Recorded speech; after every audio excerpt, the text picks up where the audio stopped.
Welcome back to The Outsider Edge. We are on episode 7, diving more into Dr. Ravier's general theory of coaching. And today we're going to tackle a critique that Dr. Ravier makes of Timothy Gallwey's inner game approach. I think you know Gallwey, right? He really kind of shook things up in the coaching world. His book, The Inner Game of Tennis, was like a huge hit. Oh, yeah. Gallwey's work is pretty fascinating. I mean, he reached such a wide audience with these ideas. And it's interesting how Dr. Ravier frames his impact, within the history and evolution of coaching. He shows us where Gallwey kind of fits in, what he really got right, and maybe where things get a little inconsistent. Yeah. And speaking of where he fits in, Dr. Ravier calls Gallwey a rebel. What exactly was Gallwey rebelling against back in the 70s? Well, back then, coaching was very much, top-down, authoritative. And Gallwey just directly challenged all that. He shifted the focus inward to how our own thinking can sabotage our natural abilities. He called these thought patterns self-1 and our potential self-2.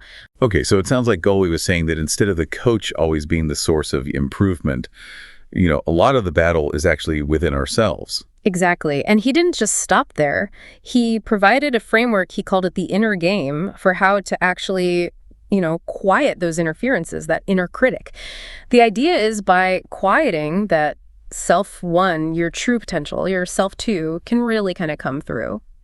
Now, I know that Dr. Ravier dug a little deeper, and he found some really unexpected influences on Gallwey. Can you tell me about those? Yeah, this is where it gets pretty interesting. Well, Gallwey didn't really talk too much about academic influences. Dr. Ravier found connections to that humanist psychologist, Carl Rogers, which makes sense. But then there's this really interesting tidbit. Gallwey also studied meditation under Prem Rawat, who was also known as Guru Maharaji. And there are some really interesting parallels between their teachings and the inner game. That's fascinating. Meditation and tennis, who knew? Right, I know. So tell me, how does Gallwey describe these two selves, self-1 and self-2, and how they play out in this, inner game? Well, think of self-1 as that voice in your head that's always second-guessing you. Criticizing, full of doubt and anxiety. It's always saying things like, you're going to mess this up. What if you fail? And then you have self-2, which is more of your natural potential, that source of skill and learning that operates almost unconsciously. But the problem is that self-1 often just drowns out self-2, so you can never reach your full potential. Oh, so it's like having a really talented athlete, but their coach won't let them play their best. Yeah, that's a great way to put it. Gallwey's inner game is all about helping that athlete take control. Quieting the coach and trusting their natural abilities, letting go the self-criticism and just allowing that intuition and skill to just take over. I like that a lot. And it really reminds me of how Gallwey really emphasizes learning by doing, not just overthinking. It's like, when you're a kid and you're trying to learn how to ride a bike, you can't just read about it, right? You got to just get on and do it. Exactly. And Dr. Ravier makes a really clever connection here.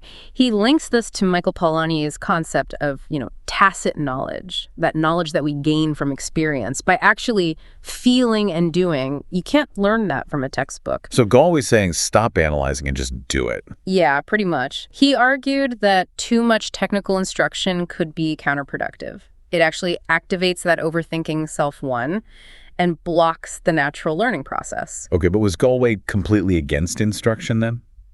It's not quite that simple. He wasn't against all instruction. He just believed that you should be really strategic with what kind of instruction you provide. He had this really key distinction between what he called instructions for doing and instructions for awareness. Okay, I'm interested. What's the difference? So instructions for doing are, those direct commands. The ones that can create a lot of pressure and really limit self-2. It's that coach that yells, swing harder, which just makes the player tense up and they end up doing worse. I get it. So those direct commands kind of trigger our inner critic. And then we start overthinking and doubting ourselves. Right. And instructions for awareness are different. They're more about guiding your attention to certain details, but without dictating specific actions. Less, do this. More, notice this. Ah, okay. So instead of the coach yelling, swing harder, it'd be more like, notice how your grip feels on the racket. Yes, exactly. It's about giving that overthinking mind self-1, something concrete to focus on. So self-2 can learn and perform better. That's clever. So what's the mental state that Gallwey's going for with all this? He calls it relaxed concentration. And it's not about forcing focus. It's about creating the right conditions so focus happens naturally, like being fully present, aware, but not overthinking it. That sounds a little like those mindfulness practices. What are the elements of this relaxed concentration? Gallwey says there are three: awareness, choice, and trust. Awareness means observing without judgment. Choice is about setting intentions and making decisions about how you'll approach something. And trust is just having faith in self, too, believing those natural abilities are there to support you. So it's like this balance. You have to be present and intentional and trust your own capabilities. Yeah, you got it. And when you hit that sweet spot, Gallwey believed, performance, enjoyment, and learning would follow. It's not about forcing results, but creating the right conditions. This leads right into critical variables, right? Yeah. Another one of those key concepts. How do these variables work within the inner game? What's really insightful here is Gallwey recognized that the things that help us reach this state of relaxed concentration aren't universal. He called them critical variables. And they're like specific observable aspects of something that can help direct your attention and, trigger learning. So it's almost like cues that are specifically designed to quiet self one and bring out self two. Exactly. But finding your critical variables is a process. You experiment, you pay attention to what works, you refine your approach over time, and these variables can be physical, mental, or even emotional, anything that helps you get into that relaxed concentration. Okay, so it could be the feeling of a tennis racket in your hand, or even just your breath as you're getting ready to serve. Maybe a mental image that helps you focus. Right. It's about finding what works for you, to quiet all that noise and just tap into that intuitive, embodied knowledge. And then when you find them, the magic starts to happen. All right, now let's talk about Gallwey's triangle: performance, enjoyment, and learning. Why was this so important for him? Well, Gallwey really felt like if you just focus on results, you miss the point. It's like obsessing over winning a game and not enjoying playing it. So it's not just the destination, but also the journey. Right. He really believed that performance, enjoyment, and learning, they're all interconnected.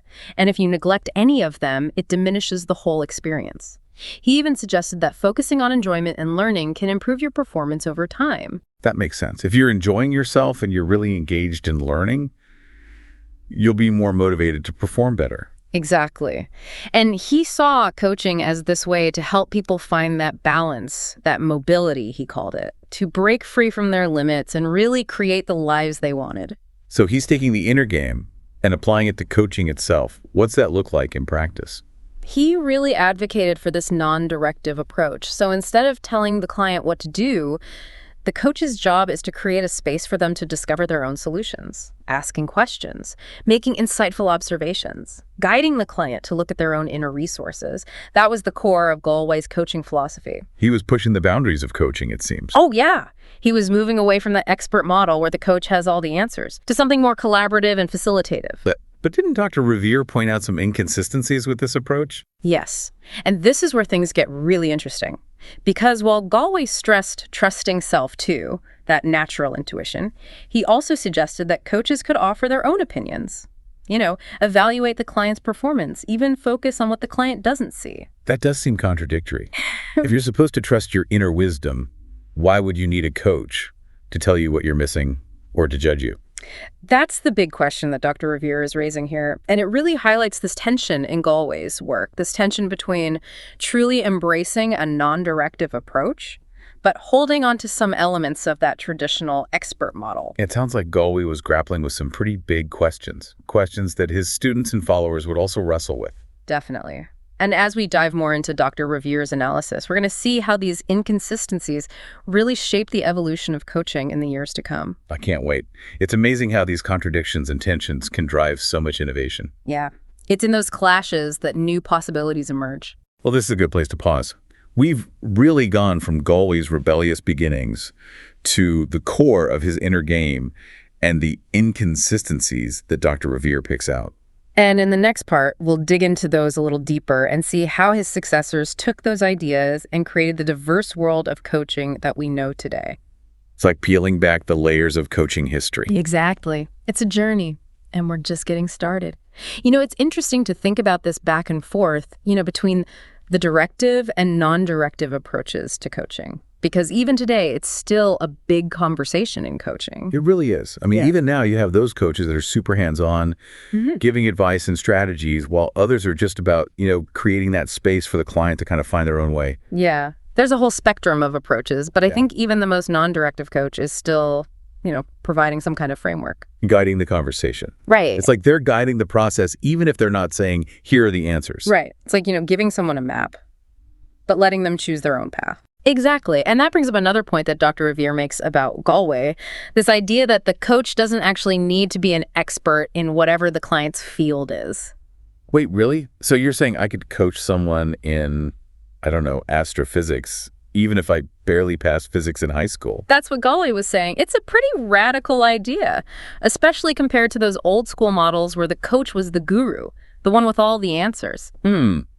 I don't know if I buy that. If I don't even understand astrophysics, how am I going to help someone reach their goals in that? Well, that's where, Gallwey's emphasis on self too comes in.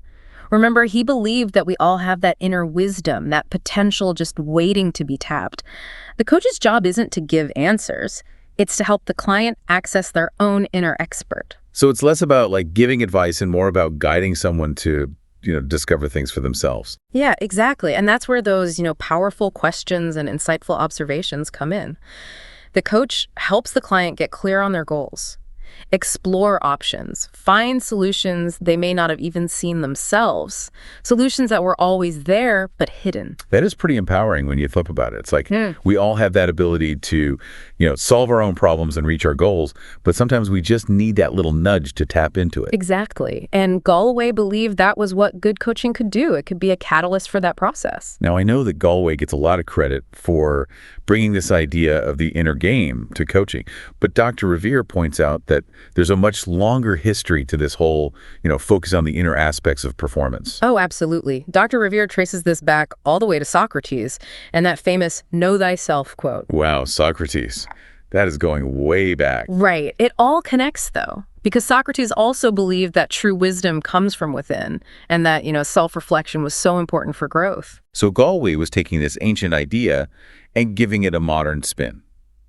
Making it practical for the world of coaching. Yeah, I think that's a great way to put it. And Dr. Ravier connects Gallwey's work to other thinkers who also emphasize that inner experience, like the existentialists, for example. It's almost like Gallwey was taking these different, philosophical and psychological ideas and weaving them together into his approach to coaching. That's really cool. It's like Gallwey's inner game isn't just some brand new thing. It's built on centuries of thinking about human potential and how we can learn about ourselves. And I think it really helps you appreciate how rich his work is. So let's talk about this concept of mobility that Gallwey emphasizes. How does that fit into his coaching style? Mobility is such an interesting idea because Gallwey realized that quieting self-1 and trusting self-2 wasn't the whole picture. You still need a sense of direction, like you're moving towards something. So it's not enough to just, unleash your potential. You need to have a goal in mind, a direction to channel it towards. That's it. Mobility, as he saw it, was the freedom to choose, the ability to move towards what you want. And he thought coaching could help unlock that, to break free from limitations. It's like you have the engine, but you also need the steering wheel. So you have all that potential, but coaching gives you the direction. Perfect analogy. Now, Dr. Ravier is a serious textual analyst when it comes to Gallwey's writing. So what does he uncover about this mobility concept? Well, this is where Dr. Ravier really shines. He digs deep into Gallwey's texts, and he finds these passages that seem to support a very hands-off approach, where Gallwey talks about just holding space for the client. But then he uncovers other parts where Gallwey says, well, the coach can offer opinions, evaluate performance, point out what the client is missing. So there's a bit of a contradiction there. It sounds like Gallwey wants this non-directive approach, but then he's saying, well, the coach can be directive too. Right. And Dr. Ravier thinks this shows how much Gallwey himself was struggling with these questions. What is coaching really? What should the coach do? Where's the line between guidance and letting the client discover things for themselves? It's like Gallwey was mapping out new territory, but some of the boundaries were still blurry. Exactly. It's like he laid the foundation, but left some of the design choices to the people who came after him. So before we get to Gallwey's successors, what's Dr. Ravier's overall take on Gallwey's impact? What were his strengths? Where did he fall short? Well, Dr. Ravier definitely acknowledges that Gallwey made huge contributions. I mean, he really brought this inner game concept to the forefront, highlighting the importance of self-awareness, non-judgment, and learning through experience.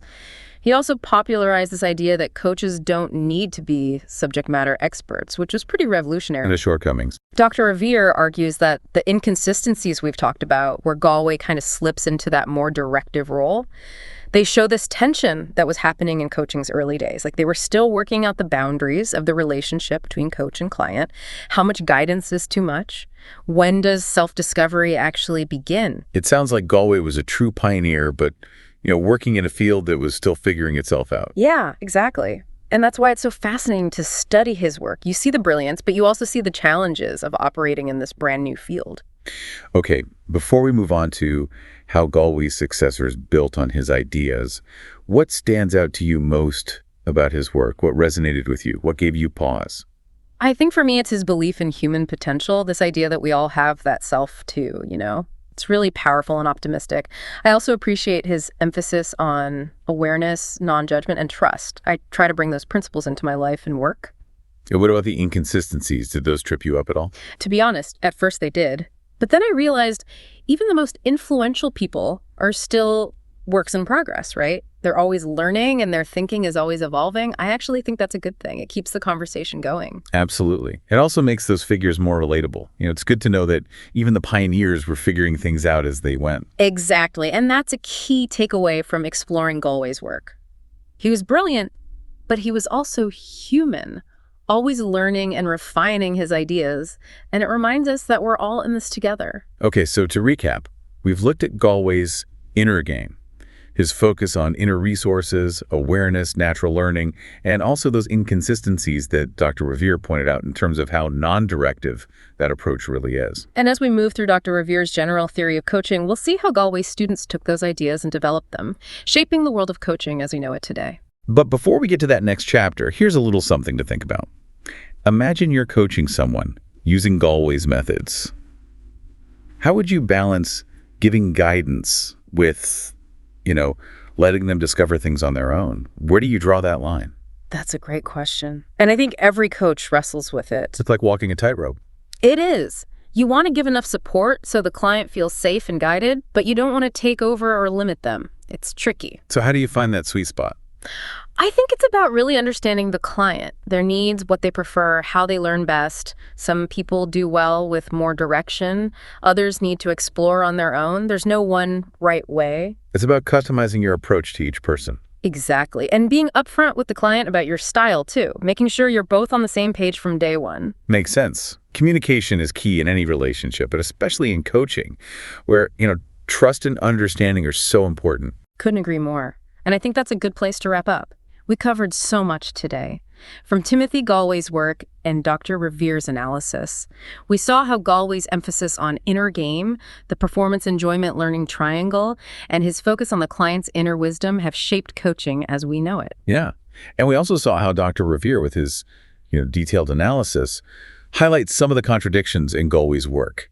And those contradictions really reflect how coaching was evolving as a field. Right. And as we keep going with Dr. Ravier's general theory of coaching, we'll see how Gallwey's followers took these ideas and kept developing them, creating all the different coaching models we see today. So until next time, keep exploring your own inner game, and remember, self-discovery never really ends.